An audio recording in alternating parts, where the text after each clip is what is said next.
ध्यते च कृतिभिः शुश्रूषुभिस्तक्षणान् निगमकल्पतरोर्गलितं फलं सुखमुखादमृतद्रवसंयुतं पिबत भागवतं रसमालयम्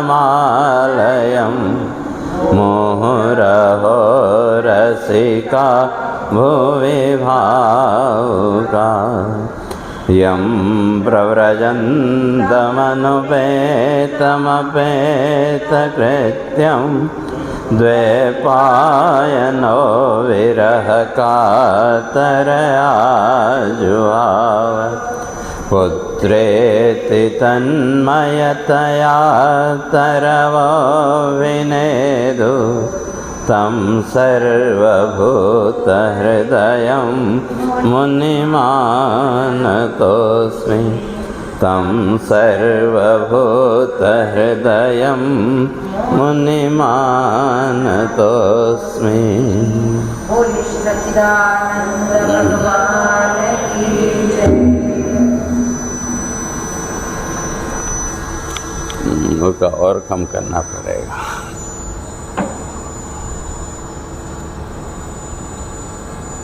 जो विचार चल रहा था प्रहलाद जी की जो स्तुति, तो उसमें प्रहलाद इस बात को स्पष्ट करके आए थे कि कैसे नमन करूं नंदन जगत्राता। दो क्यों कावे, एक तो मेरा जो कुल पिता असुर कुल, तो असुर पिता दूषित कुल कैसे का, असुर पिता और कुल भी दूषित है, तो कैसे आपकी वंदना करूं वो मेरी समझ में और नहीं आता। और भगवान की वंदना करने के लिए तो हृदय पवित्र होना चाहिए, और मेरा जो हृदय है वो भी अभी इतना पवित्र नहीं है, तो इसलिए कैसे आपकी वंदना करूं। लेकिन फिर भी आप करुणाशील हैं, दयालु हैं, आप जगत के हितैषी हैं। और जो अधम व्यक्ति है का उसकी भी पूजा आप स्वीकार करते हैं, अधम से अधम व्यक्ति है उसकी भी पूजा को आप स्वीकार करते हैं, तो क्या फिर मेरी वंदना भी तो स्वीकार होगी।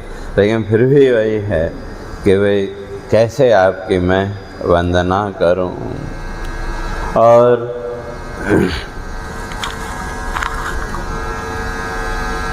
तो इस संसार में अलग अलग रूप आपने धारण किए।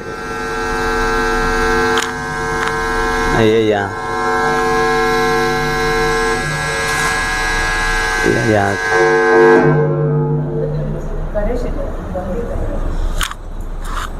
नहीं, इसके जॉइंट में गड़बड़ है, वहाँ नहीं, यहाँ जब पीने लगे ना माइक में, हाँ, तो इसलिए आप जो है तो अलग अलग आपने रूप धारण किए, तो किसके लिए। ये वाला उधर देता हूँ, या ये चालू है तो ये वाला दे। तो जितने भी रूप आपने संसार में धारण किए, तो उन रूपों का उद्देश्य संसार को ज्ञान देना, और संसार का जो अज्ञान है, अविद्या है, उस अविद्या को दूर करने के लिए। और आप इस संपूर्ण जगत के जीवन के आधार का आप ही हैं, तो क्या मैं कैसे आपकी वंदना करूं। और फिर आगे प्रहलाद कहता है कि आपका ये जो रूप है का, ये तो बड़ा भयंकर रूप है, लेकिन मुझे तो उससे भय नहीं है, लेकिन सारा संसार आपके इस विकराल रूप को देख करके तो भयभीत है। लेकिन मुझे उससे भय नहीं, तो मुझे किससे भय है का, मुझे संसार के बंधन का भय है। इसलिए मैं इस संसार के बंधन से मुक्त होना चाहता हूँ। तो इसलिए ये जो आपका तामसी रूप है, तो कहे आप इसका त्याग करो ताकि सारा संसार आपका दर्शन कर सके। और मेरे मन में तो पीड़ा जगत बंधन की है, तो कहा इसलिए उसको भी आप दूर करें। और संसार में जितने भी प्राणी हैं, जो भी सात्विक भाव से युक्त प्राणी हैं, उनकी इच्छा क्या है? तो इसलिए क्या कह दे, सतत यही है मन अभिलाषा, चरण छटा दर्शन सुख पाता। का वो जो सात्विक प्राणी हैं, उनके मन की एक ही इच्छा है, एक ही अभिलाषा है कि आपके रूप का दर्शन उनको मिले।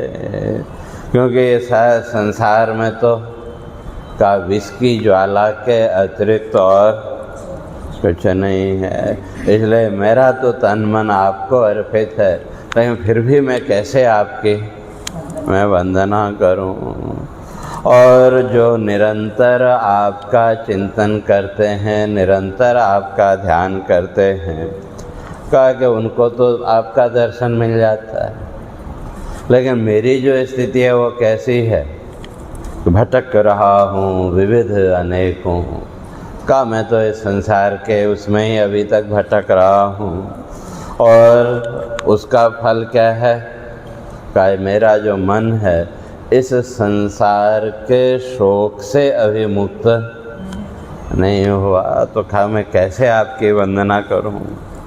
और जो ज्ञानी है कहा वो तो नित्य आपका दर्शन करते हैं। क्यों?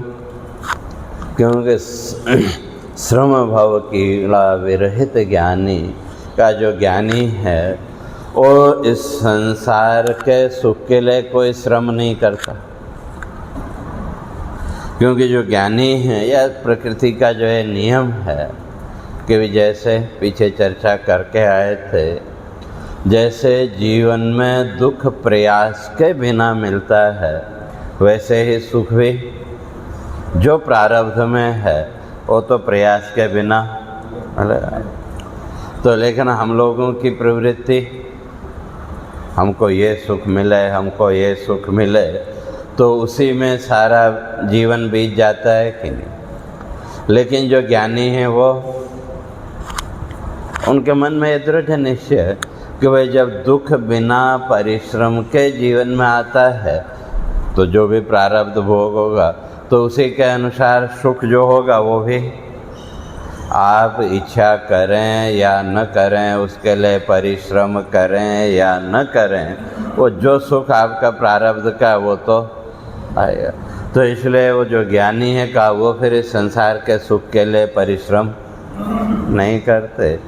वो तो किसके लिए फिर परिश्रम करते हैं? का आपका चिंतन, आपके दर्शन के लिए, तो उनको आपका दर्शन मिल जाता है। और जब वो इस संसार के सुख का चिंतन ही नहीं करते, उसके लिए परिश्रम ही नहीं करते, का फिर संसार की आपदाओं से भी दूर है। ठीक है, संसार तो परिवर्तनशील है, वो तो चलता है। और संसार की जो स्थिति है तो उसके लिए तो स्पष्ट कर दिया कि चक्रवत परिवर्तनते सुखानि च दुखानि च, का जीवन में जो भी सुख दुख की स्थिति है वो तो चक्रवत परिवर्तनते, का जैसे चक्र घूमता है तो उसी तरह से सुख और दुख की स्थिति भी जीवन में बदलती रहती है। तो इसलिए जो ज्ञानी हैं वो उसका चिंतन नहीं करते। तो अब जो सामान्य व्यक्ति है का फिर वो सामान्य व्यक्ति उस स्थिति तक कैसे पहुँचे? तो का उसके लिए एक ही साधन है, वह भगवान की लीला कथाओं का चिंतन करना। क्यों? भगवान की जो लीला कथाएं हैं वही वास्तव में हमको जीवन का मार्ग दिखाने वाले। लेकिन विडंबना यह है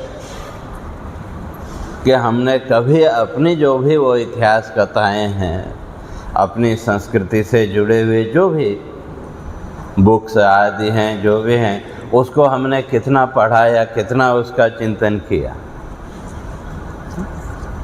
और जब चिंतन ही नहीं किया तो फिर रास्ता कैसे मिलेगा। तो इसलिए कह के आए थे, हरि गुण लीला पथ दिखलाती, श्रवण करे जो भय मिट जाता। क्या भगवान की वो लीला कथाएं जो हैं वही मार्ग दिखाने वाली हैं। तो इसलिए श्रवण करे जो भय मिट जाता। तो क्या अगर नहीं पढ़ सकते तो उसका श्रवण तो सुनना तो चाहिए। तो सुनने से भी क्या होगा, धीरे धीरे जो ये संसार का भय है, और संसार में सबसे ज़्यादा या सबसे बड़ा भय मृत्यु का भय, तो क्या वो भय उसका मिट जाता है। तो यहाँ तक हम लोग कल चर्चा करके फिर आगे कहते हैं कि वे आप ही क्या हैं, करुणा के सागर आप हैं। इस संपूर्ण जगत का भरण पोषण करने वाले भी वो आप ही हैं, और इस संसार की रक्षा करने वाले भी तो आप ही हैं। तो कहा कैसे, का जैसे एक पिता अपने संतान का, अपने बच्चे का रक्षण करता है कि नहीं, उसका रक्षण भी करता है और उसको जीवन का मार्ग भी दिखाता है, जीवन में कैसे आगे बढ़ना है। तो वो भी तो ज्ञान किससे मिलता है, का उसी तरह से आप भी जो तो क्या है, का आप ही रक्षा करने वाले और आप ही हमको वो मार्ग दिखाने वाले, और का आपके ही अधीन ये सारे संसार का काल है। तो काल आदि जो भी का वो भी सब आपके ही अधीन है। तो इसलिए तुम भव संहारक हरि कैसे, नमन करो नंदन जगत्राता। तो कहते हैं आप ही संसार का संहार भी करने वाले, आप ही इसकी रक्षा भी करने वाले, और आप ही इसको प्रकट भी करने वाले। तो कहा मैं कैसे आपको नमन करूं, कैसे आपकी वंदना करूं। तो मैं सोचता हूँ कल वाला भी एक बार बोलते हैं, फिर उसके आगे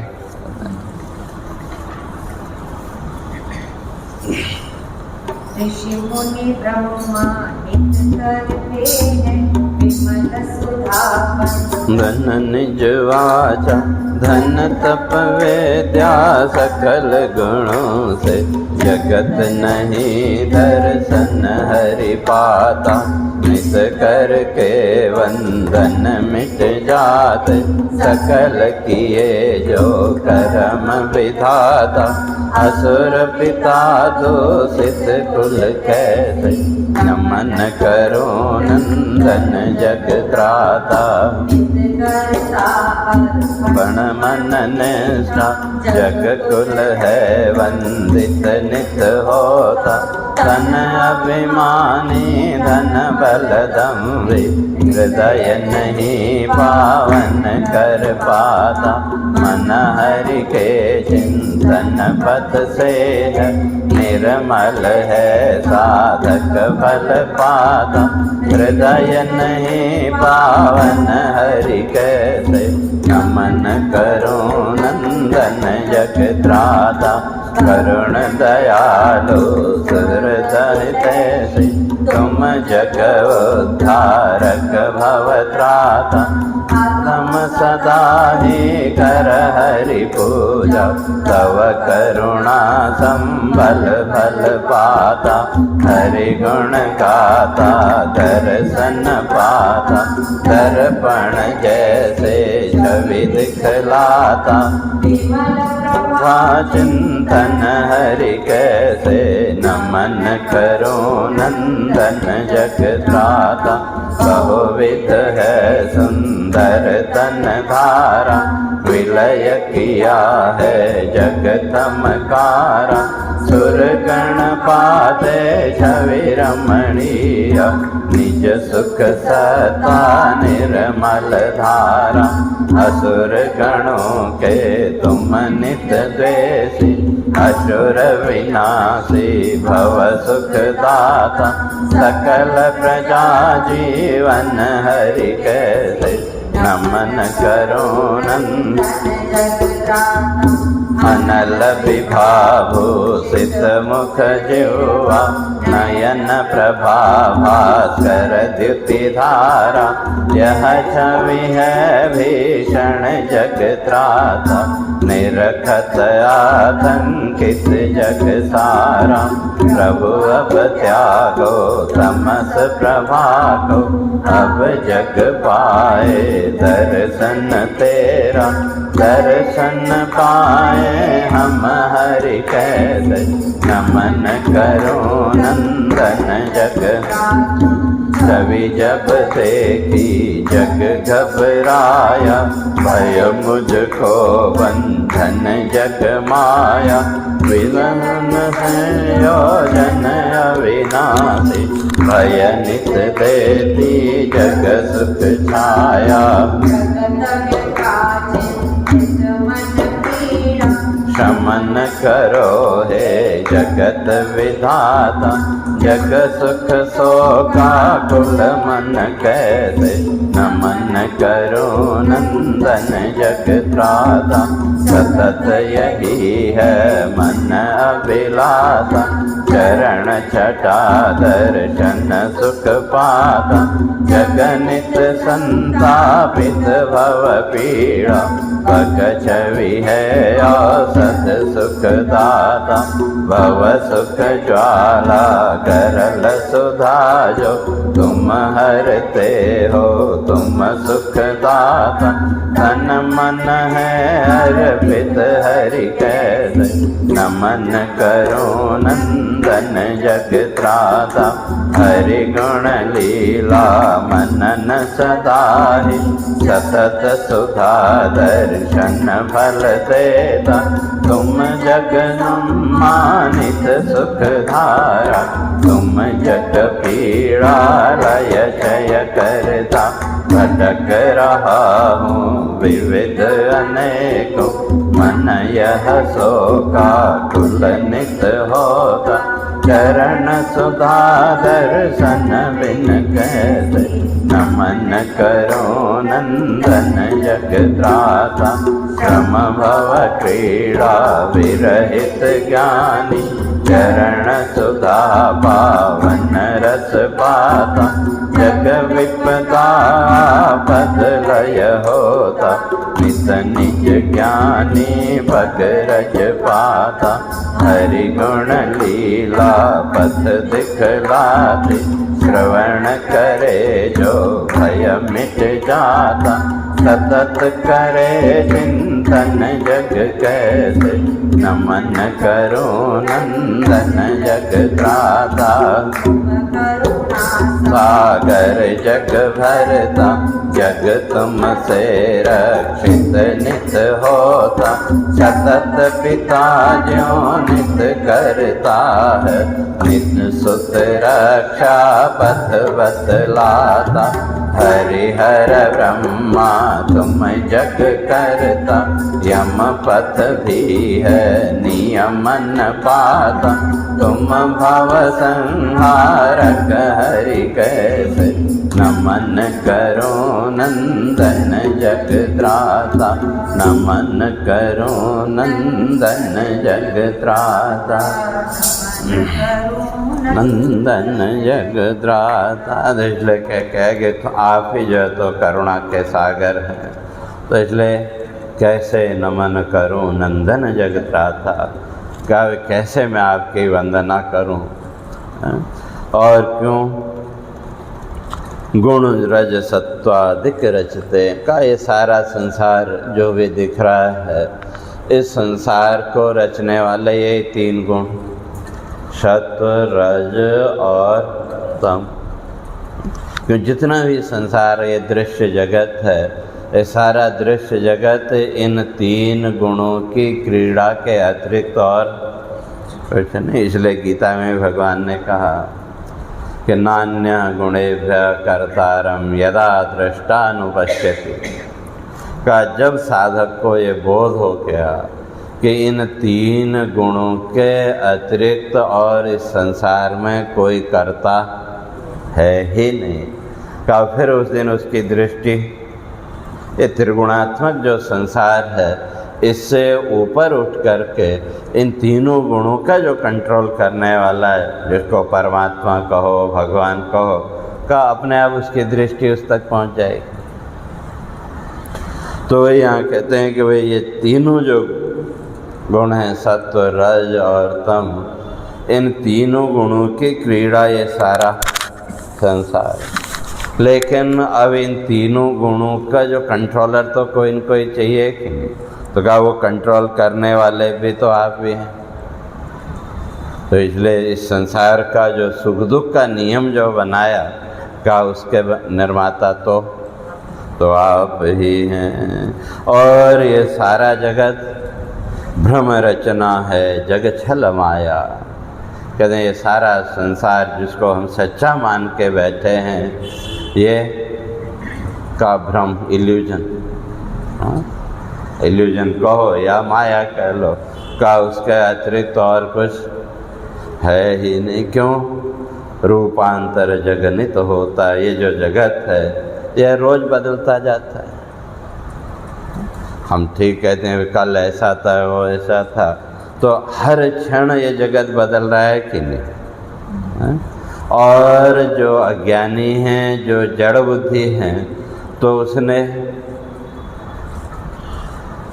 तो इसलिए कहा जग भ्रम को ही जड़ सच माने। तो ये संसार का जो ये भ्रम है, तो जो जड़ बुद्धि है उसने इसी को सच्चा मान लिया। या यूँ कहें, जो अपनी बुद्धि का उपयोग करना ही नहीं चाहता, तो उसने इस संसार के इस भ्रम को, इस इल्यूजन को ही और सच्चा मान लिया। और जब इसको सच्चा मान लिया तो फिर इसी में भटकता रहा। लेकिन ये सारा संसार क्या है? का एक कल्पना के अतिरिक्त और कुछ नहीं है। और आप कौन हैं? क्योंकि अब जब कल्पना है तो ये सारा संसार उत्पन्न भी हुआ और नष्ट भी हुआ। पीछे कह के आए थे कि जो संसार के जो 6 दोष, जायते, अस्ति, वर्धते, विपरिणमते, अपक्षीयते, विनश्यति, तो इसलिए जन्म और नाश है संसार में। लेकिन वेदांत की दृष्टि से अगर देखें तो का संसार में कुछ भी उत्पन्न होता ही नहीं है। संसार में जिसको हम उत्पत्ति और विनाश मानते हैं, तो कुछ भी उत्पन्न होता ही नहीं है, नया कुछ भी नहीं है और न कुछ उत्पन्न हुआ। सब क्या है? केवल रूपांतर मात्र। जो जन्म मृत्यु जो हमने मानी, कहते हैं वो तो अज्ञान के कारण। वास्तव में अगर देखें तो कुछ भी उत्पन्न हुआ ही नहीं, केवल प्रकट हुआ, उत्पन्न नहीं हुआ, प्रकट हुआ। जैसे मैंने पहले एक दिन कहा था कि कभी आपकी मिक्स दाल बनाने की इच्छा हुई, तो 3 दालों को आपने मिलाया, तो एक नया स्वाद आपको मिला कि नहीं? लेकिन नया क्या है? कुछ उत्पन्न हुआ क्या? अब वो मात्राएं आप बदलते जाओ तो एक नया रूप प्रकट हो गया, उत्पन्न कुछ हुआ क्या? तो इसी तरह से संसार में कुछ भी उत्पन्न होता ही नहीं, केवल प्रकट होता है। जैसे स्वप्न देखते हैं, स्वप्न में जो भी दृश्य आपने देखे, वो दृश्य उत्पन्न हुए या प्रकट हुए? और प्रकट हुए, उत्पन्न नहीं हुआ। क्यों? अगर उनकी उत्पत्ति मानेंगे तो फिर उसकी सत्ता को भी मानना पड़ेगा।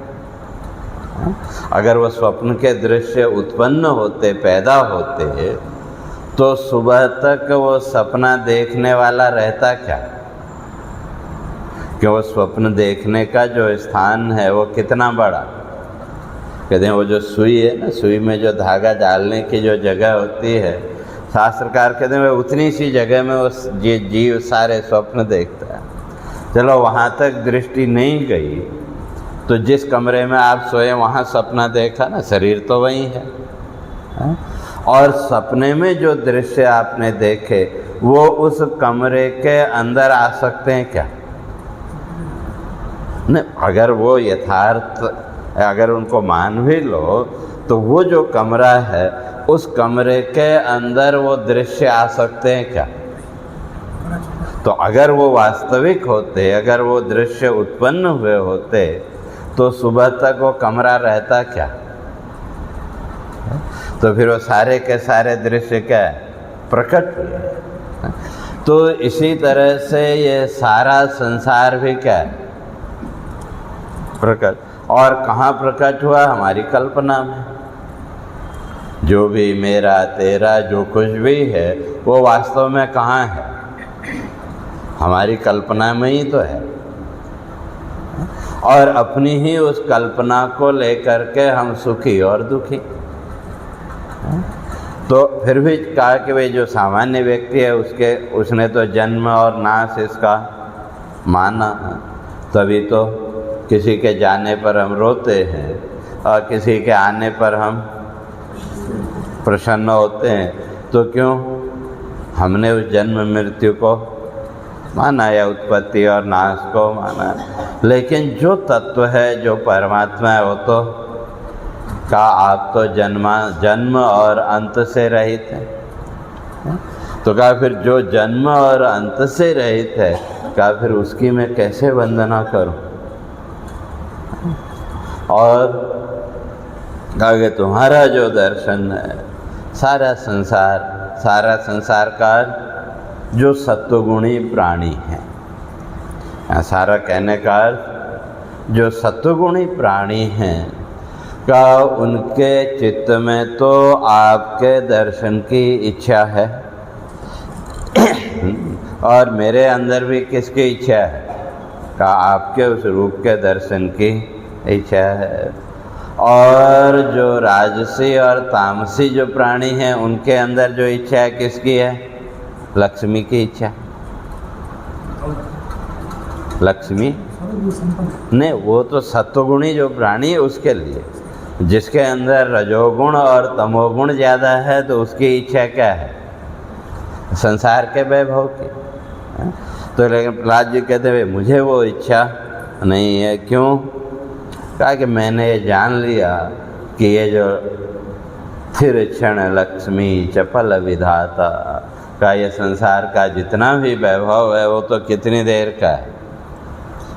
क्षणिक है।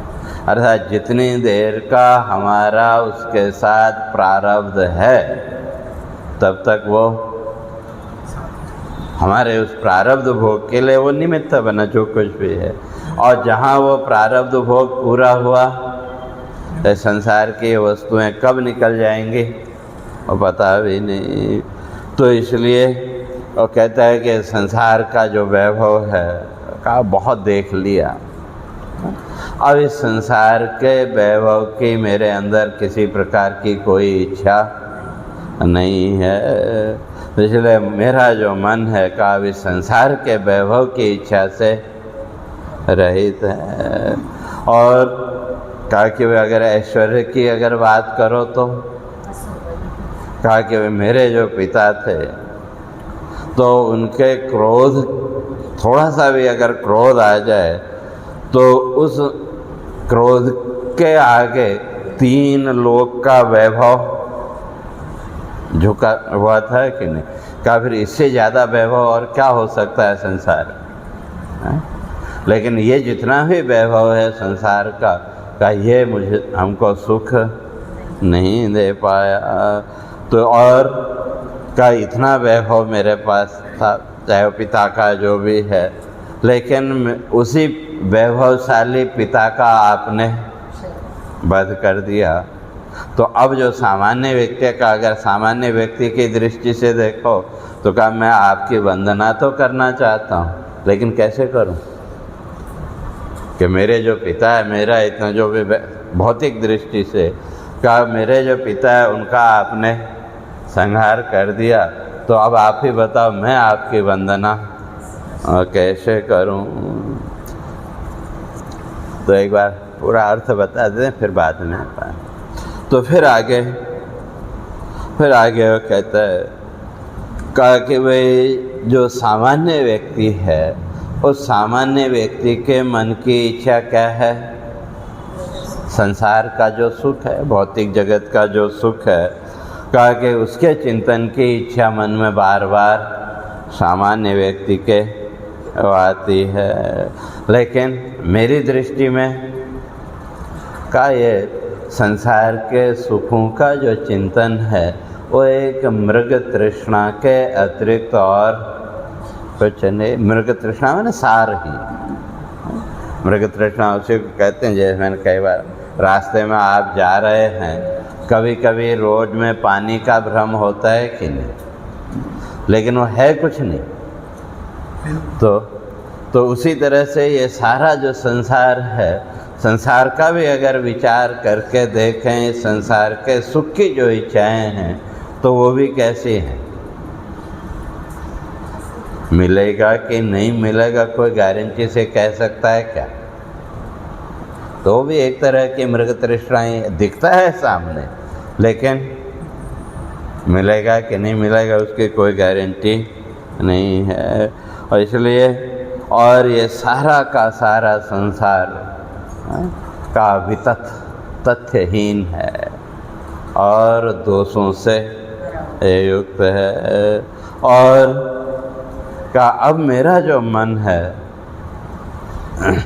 विषय वितृष्णा, कहते हैं मेरा जो मन है अब मन में इस संसार के विषयों के प्रति वितृष्णा का भाव है। कभी मैं अब इस संसार के पदार्थों का चिंतन मैं नहीं करना चाहता। क्यों? कहा कि संसार का जो भी सुख है वो सारा का सारा सुख कैसा है? क्या अग्नि ज्वाला की तरह है, हमेशा पीड़ा देने वाला ही।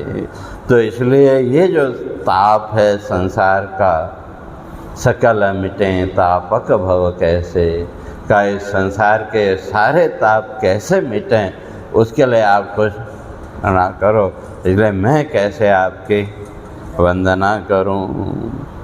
और कहा कि अगर मेरा परिचय आप जानना चाहें, भाई आपको तो सब पता है ही, लेकिन फिर भी का पहले में शुरू में क्या कहा था? असुर पिता दूषित कुल कैसे, कहा मेरे तो पिता असुर हैं, तो इसलिए वो तो उसका भी तो कुछ न कुछ प्रभाव रहेगा। तो इसलिए वो कहता है, कहा कि भाई तो उसके अनुसार मेरा जो चित्त है तो उसमें भी कहीं न कहीं तमोगुण तो है ही। ठीक है, मैं आपका ध्यान कर, लेकिन जहाँ जन्म हुआ उस हिसाब से क्या बोलते हैं उसको, हेरिडिटी। तो हेरिडिटी में भी तो वो गुण आएंगे कि नहीं? तो इसलिए क्यों? का असुर बलि का तनय विधाता। तो कहा भाई जो भी है अगर भौतिक दृष्टि से देखें तो हूँ तो मैं भी उस असुर का पुत्र ही है। तो लेकिन आप तो करुणा सागर, इसलिए मैं क्या कहा, मैं अपना जो है मस्तक आपके चरणों पर अर्पित करता हूँ। और कहा कि आपके चरणों में जिसने सिर झुकाया, तो कहा उसमें तो बड़े बड़े दूषित व्यक्तियों का भी आपने उद्धार कर दिया। और आपका एक बार आशीर्वाद मिल जाए, आपके हाथ का स्पर्श मिल जाए, तो उससे का जीवन के सारी पीड़ाएं अपने आप और दूर हो जाती हैं। का आपकी तो कृपा इस संसार पर पहले से है। ठीक है, उस कृपा को हमने नहीं समझा वो अलग बात है, लेकिन आपकी करुणा तो इस संसार पर है। तो कहा फिर मैं कैसे आपकी वंदना करूं, कैसे मैं आपकी स्तुति करूं।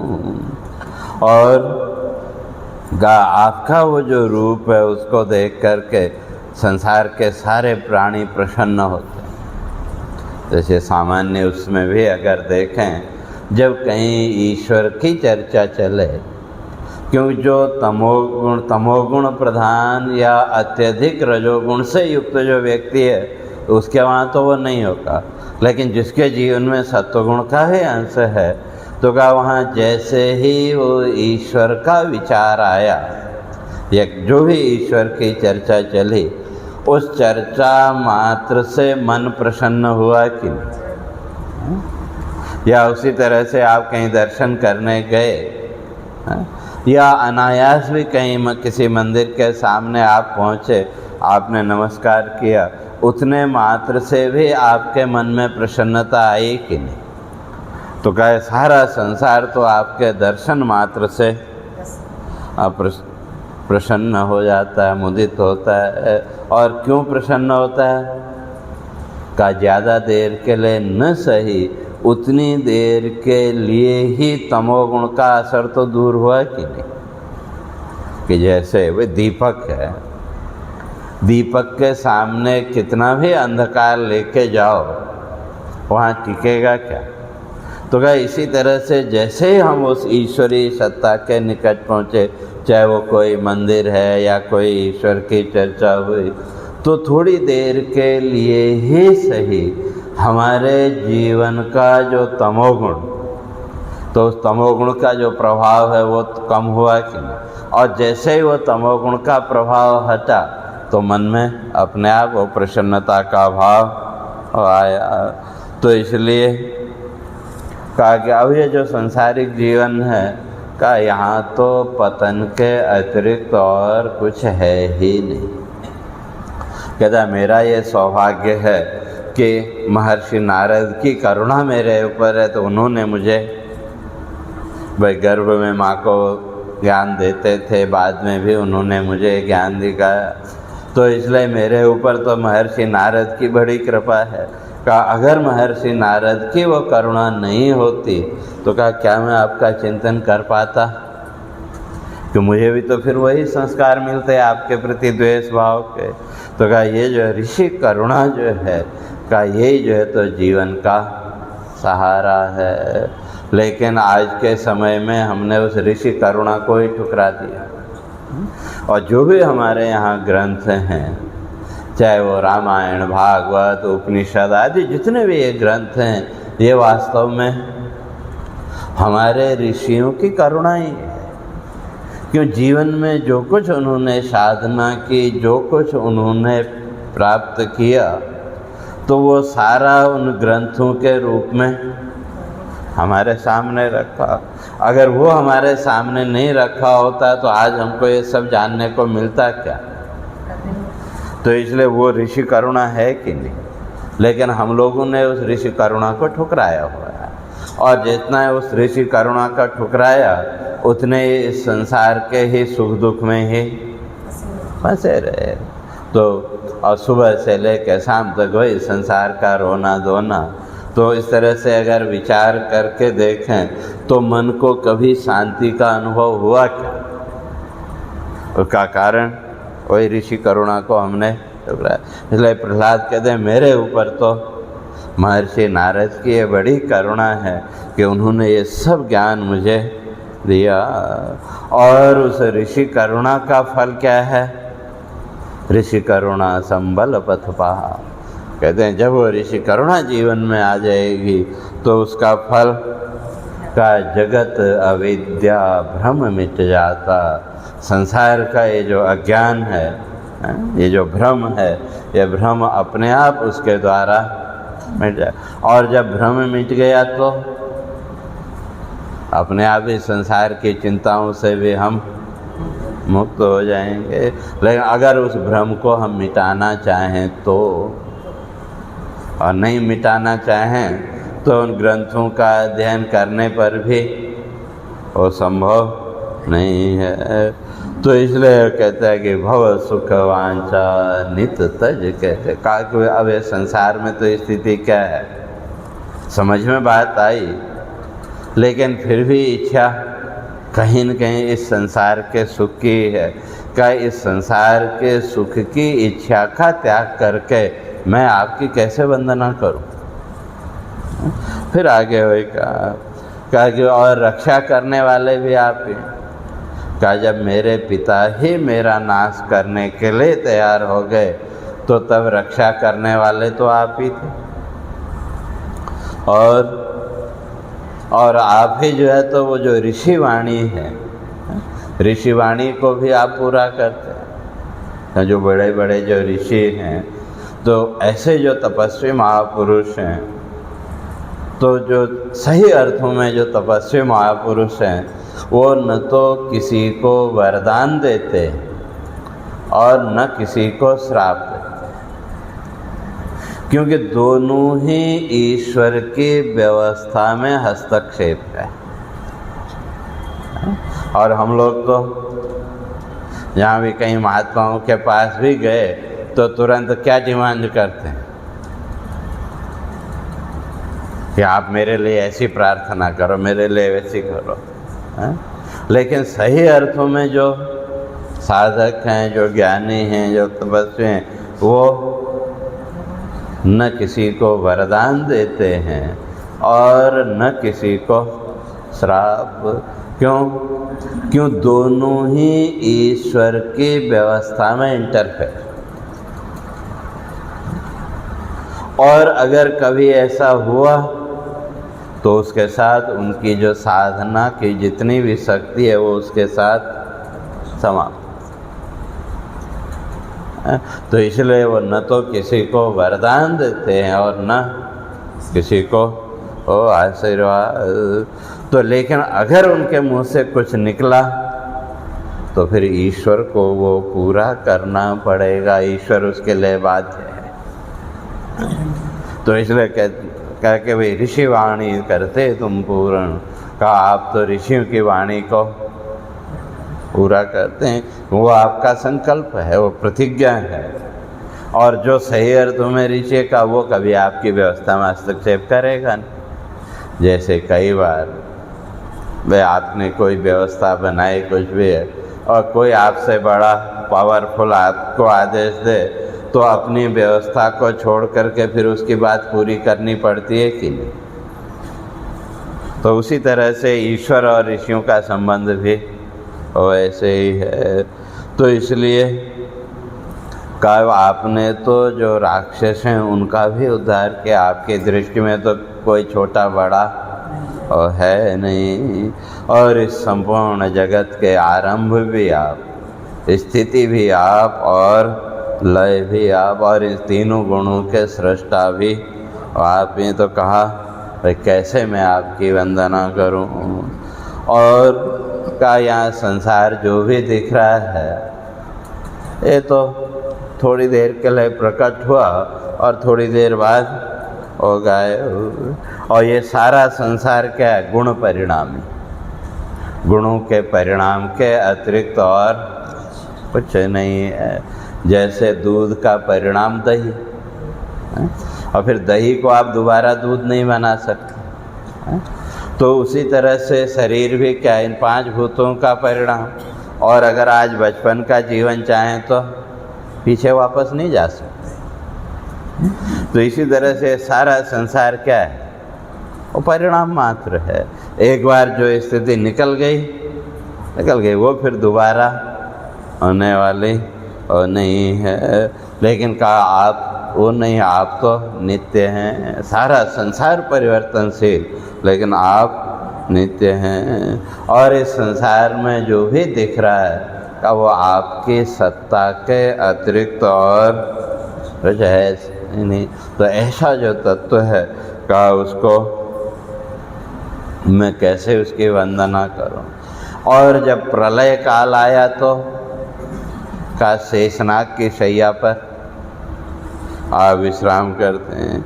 और उस समय आपने संपूर्ण ब्रह्मांड को अपने में लीन कर लिया और सारा ब्रह्मांड आपके उस शरीर में समाहित हो गया। तो और लेकिन फिर भी आपके अंदर इन गुणों का प्रवेश नहीं है। और जो ब्रह्मा जी हैं का वो भी अपने हृदय में आपका चिंतन करते हैं। तो कहा मेरी स्थिति तो ब्रह्मा जैसी नहीं है, तो मैं कैसे आपकी वंदना करूं। और वो ब्रह्मा जी भी आपका चिंतन करके, आपका ध्यान करके इस जगत का निर्माण करते हैं। और इस संपूर्ण जगत में जो भी दृश्य हैं का हर दृश्य में तो आपकी छवि है।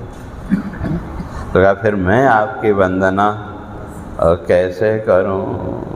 तो इसलिए और इस 14 भुवन, तीनों लोक 14 भुवन का वो भी तो आपके ही शरीर में है, तो क्या मैं कैसे आपकी वंदना करूं? इस तरह से वहाँ जब ध्रुव ने और प्रहलाद ने जब वंदना की तो भगवान का क्रोध और शांत हुआ।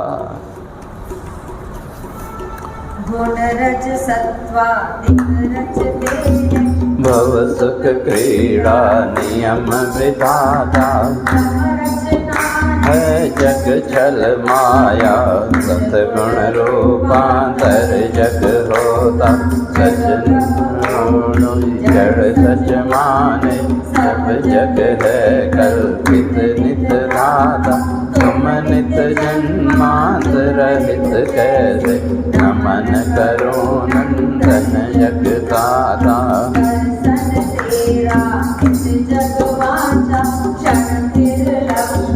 चपल विधाता विपुल यहाँ वैभव जग देखा, मन अभिलाषा विरहित धाता, असुर बलि क्रोधित जब होता, तब सुर ऐश्वर्य नमित होता, असुर पिता जीवन क्षय कैसे नमन करो नंदन जगदाता, जगत सुधा चिंतन मन इच्छा, विषय सुखों की जग मृग तृष्णा, वितत सभी दूषित भव सारा, मन नित मिथ्या विषय वितृष्णा,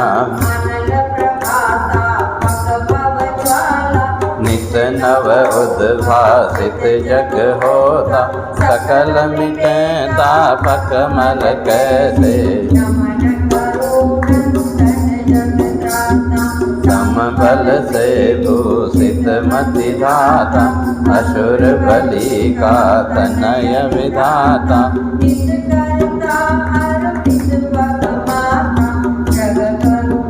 संबल तव पाता, कर संसर्ग विमल भाता, सकल व्यथा क्रंदन मिट जाता, जगत कृपा दर्शन हरि कैसे नमन करो नंदन जगदाता, मुदित हुआ है नित जग प्राणी, तिमिर विभाभूषित जग सारा, पतित यहाँ जीवन पथ होता, ऋषि करुणा है जगत सहारा, ऋषि करुणा संबल पथ पाक, जगत अवेजा ब्रह्म मिट जाता, भव सुख वांछा तजनित कैसे नमन करो नंदन जगदाता, जनक बने नासक जब मेरे, तब तुम से ही तनु बलहारा,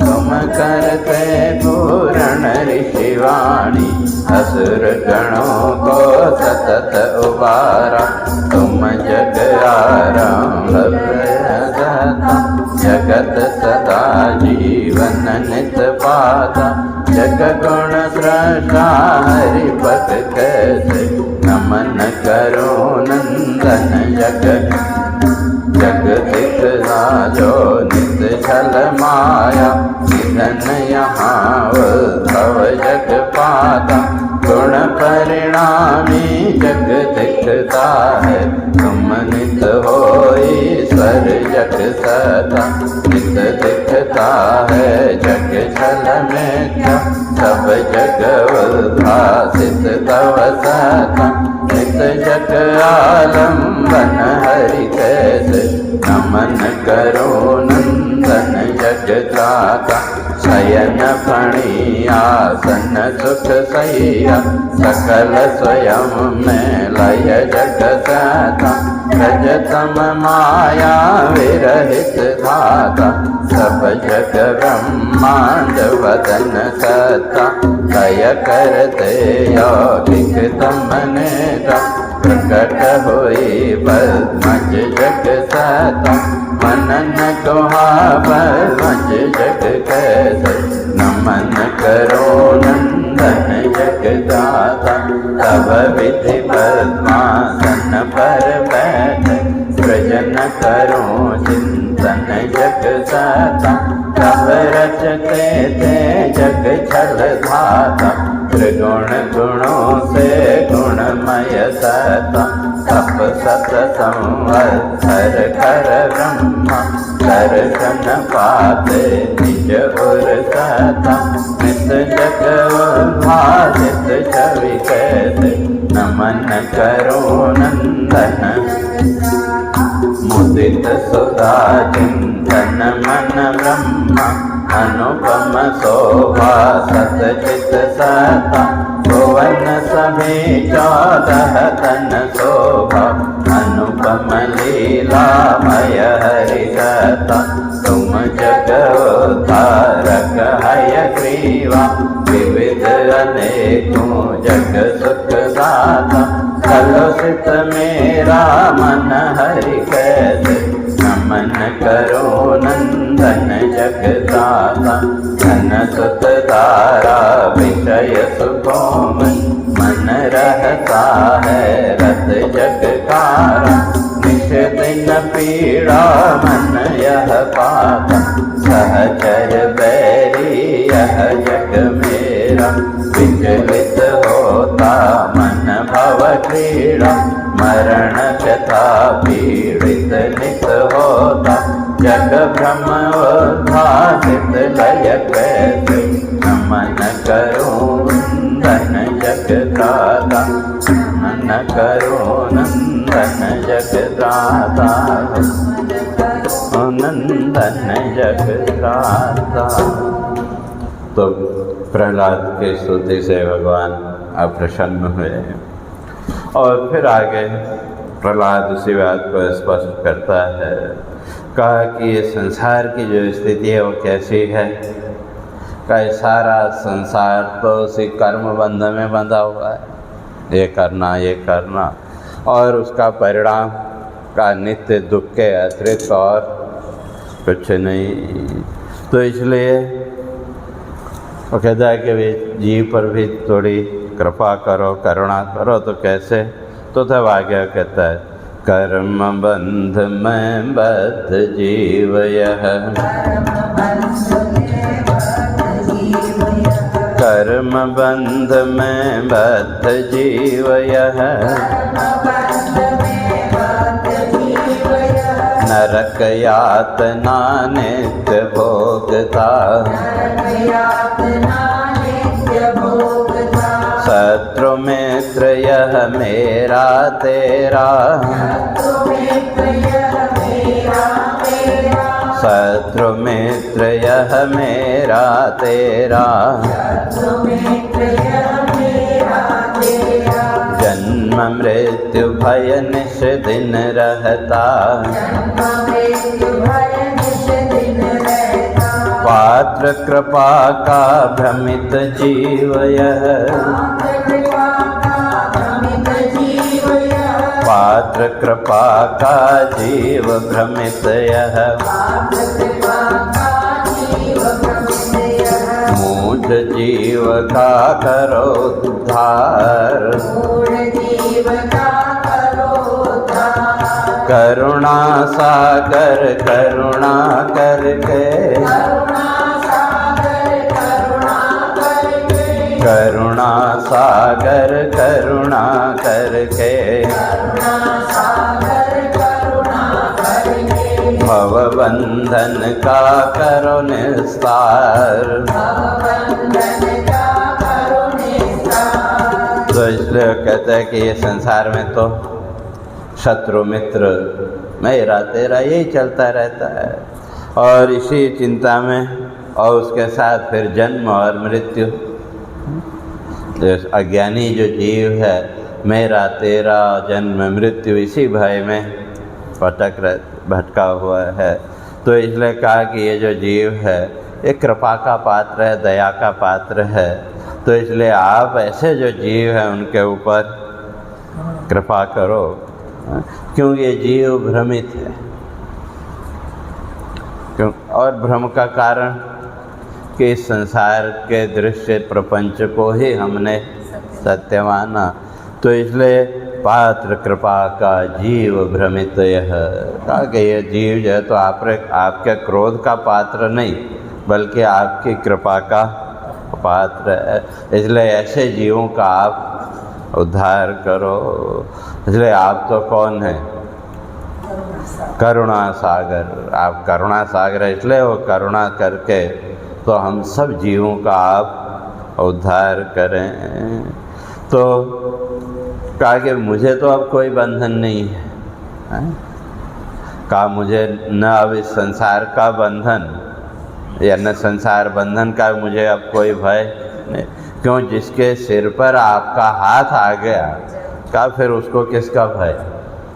इसलिए मैं तो इससे भयभीत और नहीं हूँ। क्यों? कहा कि भाई मेरा मन तो अब नित्य उस सत्य तत्व का ही विचार करता है, और जब मन नित्य सत्य का जब विचार करने लगा तो कहा फिर ये जन्म मृत्यु का भय कहाँ रहेगा? और एक तो आपकी ऋषि करुणा से, ऋषि कृपा से, भाई ऋषि कृपा से जो ज्ञान सुना तो उसके द्वारा भी क्या हुआ, मेरा मन उस सत्य के साथ जुड़ा। तो मेरा मन नित्य निरंतर जीवन का जो सत्य है उसका चिंतन करता है, और उसके साथ साथ का आपका भी आशीर्वाद मिल गया। तो जैसे प्रहलाद भगवान के पास पहुंचा, तुरंत भगवान का हाथ उसके सिर पे। तो इसलिए कहा, इसलिए मैं तो अब इस संसार से, अब मैं किसी चीज़ से अब मुझे भय, अभी तक था संसार बंधन का भय, लेकिन वो कहता अब मुझे वो भी भय नहीं है। और अगर जीव को इस संसार बंधन के भय से अगर मुक्त होना है तो उसका साधन का भक्त चरण रज सेवा। जो भगवान के भक्त हैं उनके चरण रज के उसका सेवन करना, चरण रज अर्थात उनके बताए हुए मार्ग पर चलना। तो क्या उससे भी क्या हो जाते हैं, इस संसार के बंधन, इस संसार के विकार मिट जाते हैं। और जो वह चिंतन नहीं कर सकता का वो तो फिर इस संसार का भार ही ढोता रहता है उस पूरे जीवन, उसके अलावा और उसके जीवन में कुछ है नहीं। और जो भार ढोता है तो वो कभी सुखी हो सकता है क्या? भाई जो भार ढोने वाला है वो कभी सुख की कल्पना कर सकता है क्या? उसके लिए सुख की कल्पना तो बहुत दुर्लभ है। तो वही आगे कहते हैं, तो इसलिए नहीं भीत मैं जग बंधन से, नहीं भीत मैं जग बंधन से, मन नित करता सत्य विचार, भक्त चरण रज सेवन से तब,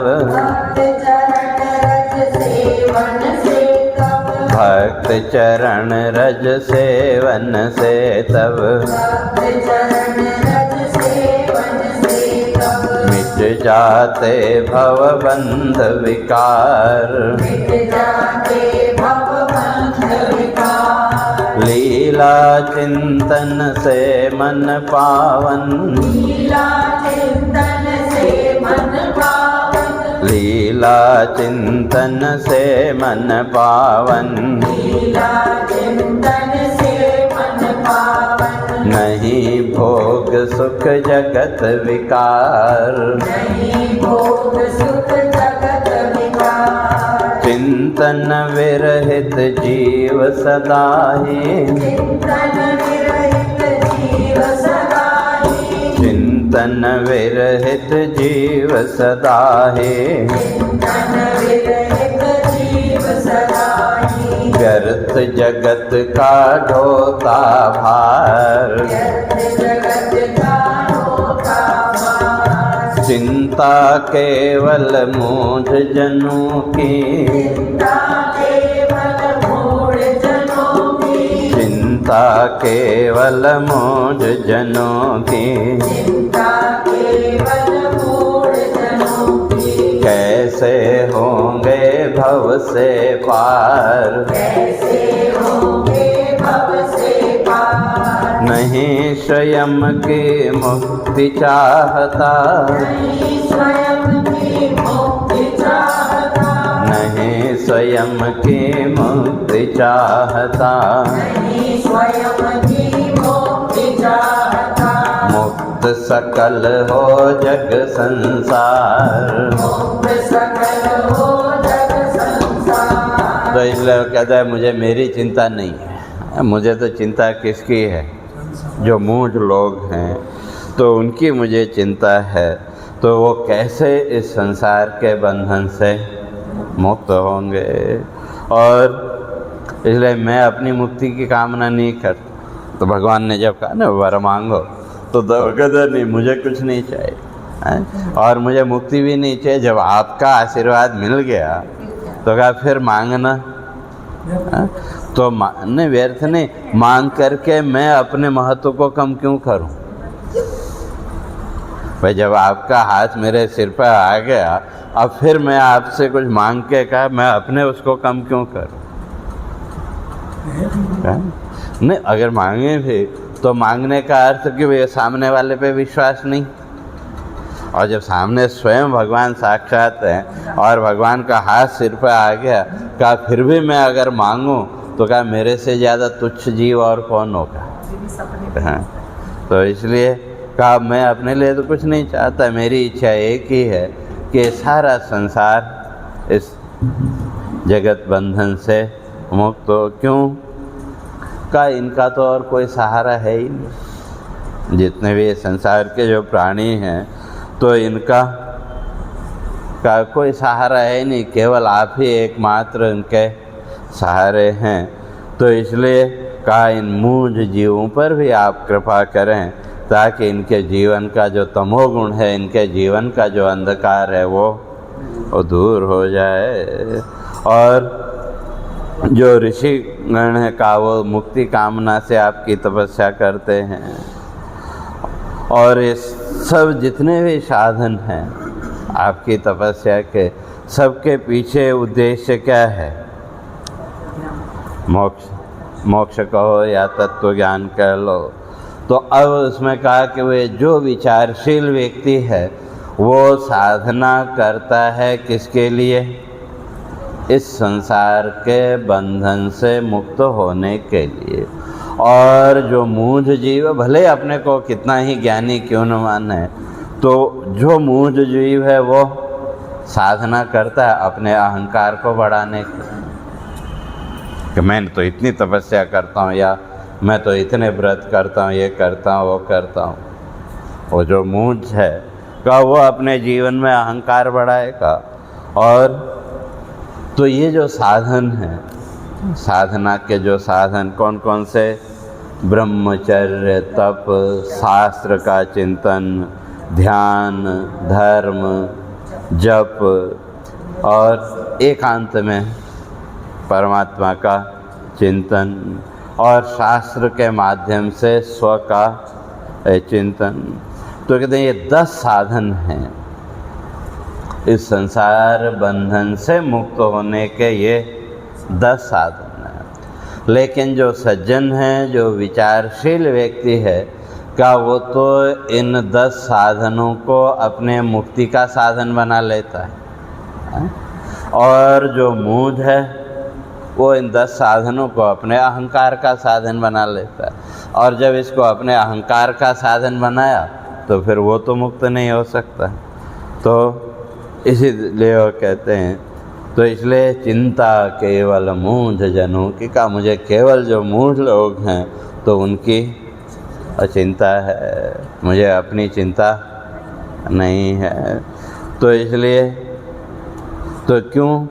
तो इनका तो कोई और सहारा है ही और नहीं अवलंबन इनका,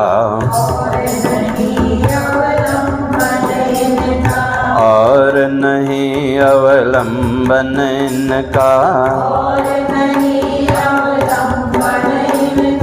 केवल तुम हो जगदाधार, करें कृपा हरि मोझ जीव पर, करें कृपा हरि मोर जीव पर, करें कृपा हरि मोझ जीव पर, मिटे जीव का तम विस्तार, साधन 10 का सेवन करके, साधन 10 का सेवन करके, पाता जग सुख अनुपम जीवन, इंद्रिय लोलुप दंभ विभूषित, इंद्रिय लोलुप दंभ विभूषित, अधम जीव के जीवन साधन, भक्त निरंतर चिंतन बल से, भक्त निरंतर चिंतन बल से, पाते उर में हरि का दर्शन, निर्गुण गुणमय रूप आपके, निर्गुण गुणमय रूप आपके, नहीं भिन्न कुछ तुमसे भगवन। तो इसलिए कहते हैं कि भाई गुणमय भी आप ही है, निर्गुण भी और आप ही है। इसलिए ये जो 10 साधन हैं का जो साधक ने है तो उसने अपने जीवन के उद्धार का उनको साधन बना लिया, और जो अहंकारी जीव है, तमोगुणी जीव है, उसने इस भौतिक जीवन का साधन बना लिया। तो साधन वही, और उन साधनों का उपयोग कैसे हमको करना है वो हमारे ऊपर। और कहा कि भाई जितने भी शास्त्र हैं, जितने भी ऋषि आदि हैं, तो वो जीवन का जो ध्येय है, वो ध्येय क्या है? का इस संसार के शब्द जाल से ऊपर उठ करके उस तत्व का चिंतन करना। लेकिन विडम्बना ये हम शब्द जाल में उलझे हुए। किसी ने कुछ कह दिया तो उसने मुझे ऐसा क्यों कहा, किसी ने नहीं कहा तो उसने ऐसा क्यों नहीं कहा। तो अगर देखें तो हमारा सारा जीवन तो उसी शब्द जाल में ही उलझा हुआ है। वह हम क्यों उसी को हमने सच्चा मान लिया। भाई किसी से अपेक्षा है, अगर उसने हमारी अपेक्षा के अनुसार प्रशंसा नहीं की तो उसने क्यों नहीं की, उस चिंता में डूब गए। और की तो इतनी ही क्यों की या ऐसे क्यों नहीं की, उसी चिंता में डूब गए। तो इसलिए वो कहता है कि भाई भगवान मैं आपको नमन करता हूँ। इसलिए मर्त्य देव दनु नहीं जानते, मर्त्य देव दनु नहीं जानते, मन वाणी का बहुविध वर्णन, शब्द जाल से ऊपर उठकर, शब्द जाल से ऊपर उठकर,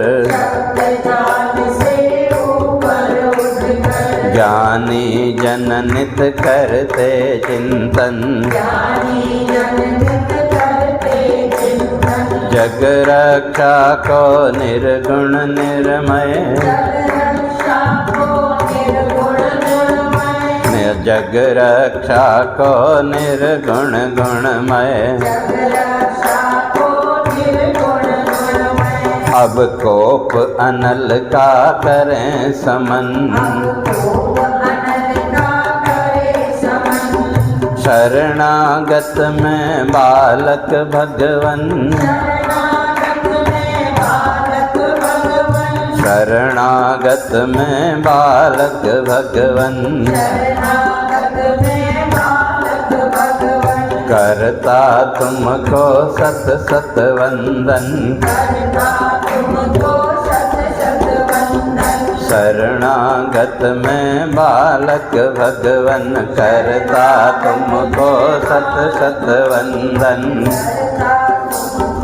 सत सत वंदन। तो इस तरह से प्रहलाद की स्तुति पूरी हुई। तो आगे की चर्चा और कल के आखिरी सत्र में जितना होगा तो आपको हम कैसे नमन करेंगे। इतना कुछ सुन रहे हैं और अभी भी सुनने की लालसा है, इसलिए हम आपको कैसे नमन करेंगे। हरे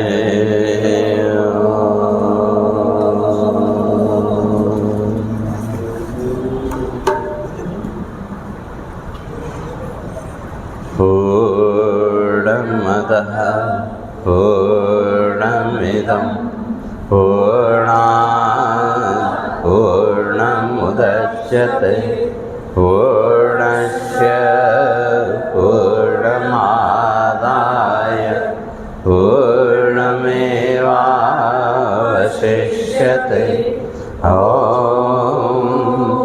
शान्ति शान्ति शान्ति। शङ्करं शङ्कराचार्यं केशवं बादरायणं